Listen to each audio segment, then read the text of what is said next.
Brush ഉപയോഗിക്കാതെ ഇടതുകൈയിലെ ചെറുവിരലിലെ നഖം കൊണ്ട് മഹാനടൻ മമ്മൂട്ടിയുടെ ചിത്രം വരച്ച് ലുലു എന്ന കലാകാരൻ ശ്രദ്ധേയനാകുന്നു. ചെത്തല്ലൂർ വെള്ളപ്പാറയിലെ കുളപ്പുരയ്ക്കൽ ജോസഫാണ് ഈ ചിത്രകാരൻ.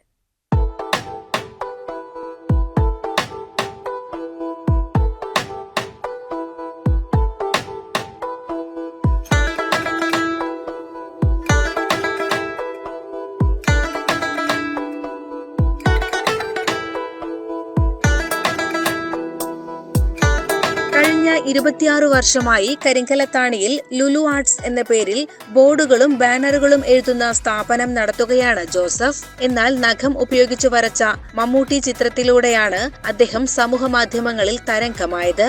ചിത്രം വരയ്ക്കുന്നതിനായി ദിവസങ്ങൾ നീണ്ട തയ്യാറെടുപ്പിലൂടെയാണ് നഖം വളർത്തിയെടുത്തത്. നഖത്തിൽ ചായം മുക്കി കടലാസിലേക്ക് പകർത്തിയാണ് ഈ മനോഹര ചിത്രം പൂർത്തിയാക്കിയത്.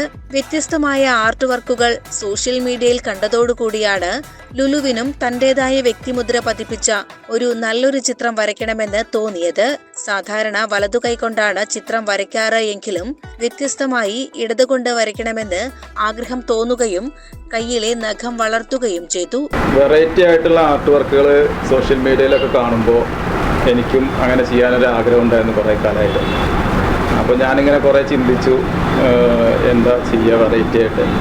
അപ്പോൾ ഞാൻ കുറേ മുന്നേ നഖം കൊണ്ട് എനിക്ക് വലത് കൈയാണ് വശം, വലത് കൈ കൊണ്ടാണ് ഞാൻ വരയ്ക്കാറ്. ഇടത് കൈയിലെ ചെറുവിരൽ കൊണ്ട് വരച്ചാലോ ഒരു വെറൈറ്റി ആവും എന്നുള്ള ഒരു ടാസ്ക് ഏറ്റെടുത്തുകൊണ്ട് ചെയ്തു നോക്കിയതാണ്. അങ്ങനെ വരച്ചതാണ്.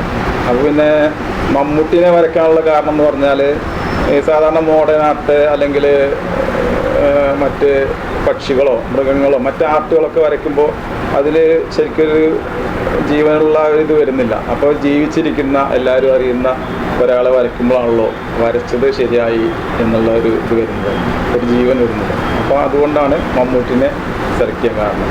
ദൃശ്യങ്ങൾ മമ്മൂട്ടി കണ്ടതായി അദ്ദേഹത്തിന്റെ സെക്രട്ടറി കരിങ്കലത്താണിയിലെ മമ്മൂട്ടി ഫാൻസ് അസോസിയേഷനെ അറിയിച്ചതായി ലുലു പറഞ്ഞു.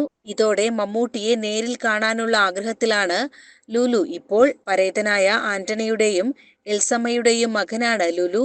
ദീപയാണ് ഭാര്യ. ഡെനിൽ, ഡിയോൺ എന്നിവർ മക്കളാണ്. അടുത്തതായി താൻ യാത്ര ചെയ്ത ബസിന്റെ ടിക്കറ്റിൽ അതേ ബസിന്റെ ചിത്രം വരച്ച് വൈറലാക്കാനുള്ള ഒരുക്കത്തിലാണ് ഈ കലാകാരൻ. CCN ചെത്തല്ലൂർ.